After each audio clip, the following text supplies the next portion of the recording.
We must ensure Black Lives Matter doesn't morph into Black Lives Better. I wanted to bring up the fact that, there are some very, very, militant type forces in Black Lives Matter. And what I was issuing was a warning. You see how extremes can really can go far and can go wild. If we don't get our demands, we're going to burn it down. Uh, Other Black people who are talking about working with other whites and other races, they're being viewed as sellouts or called Uncle Toms.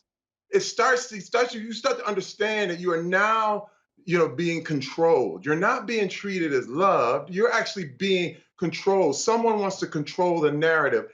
And I viewed it as a very, very dangerous self-righteousness that was developing that, that really viewed themselves as better. It was almost a supremacist move. When you're talking about MLK, you talk about Nelson Mandela, and even Malcolm X, they all realized that you had to have a non-racial component to these kind of movements, or there will be resentment. I want to move from one oppressor to the next. And one thing that really who's the next when I look oppressor? at Who's the next oppressor? the city of Chicago, there are 9 children who've died by gun violence, by black on black gun violence, from June 20th all the way to today. And you're talking about even with the Atlanta child murders, there were 28 kids who died in 2 years. You're talking about a month, and you have 9 black kids. And the Black Lives Matter movement has said nothing. Black people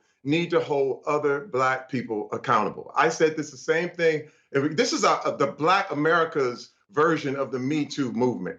If anything is going to change, we ourselves need to look at our own communities and look at each other and say, this thing cannot go down.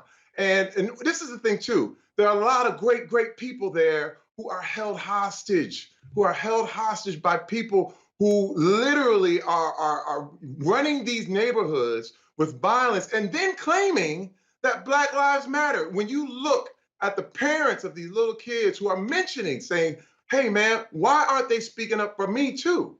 And then this is what I'm saying. When I look at this whole thing about, it's about who is controlling the narrative. It's got to be all Black Lives Matter. And what's happened is that because I even challenged it, because I even questioned and warned people. Terry, the Black Lives Matter movement was started because it was talking about police brutality. If you want an all Black Lives Matter movement that talks about gun violence in communities, including, black communities, then start that movement with that name. But that's not what Black Lives Matter is about. It's not an all-encompassing.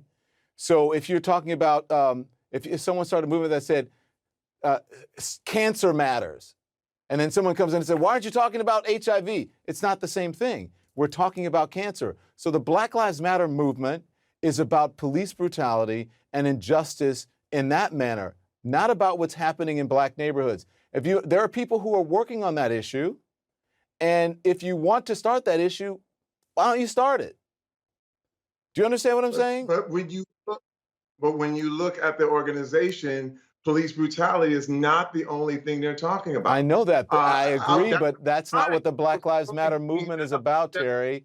Black Lives Matter is about police brutality and about criminal justice. It's not about what happens in communities when it comes to crime, black on black crime. People who live near each other, black people, kill each other. Same as whites. 80-some% of white people are killed by white people. True. Because of proximity. Very true. It's the same thing with black people. That happens in every single neighborhood. But that doesn't, again, I'm not saying that's not important that those kids died, but it's a different movement.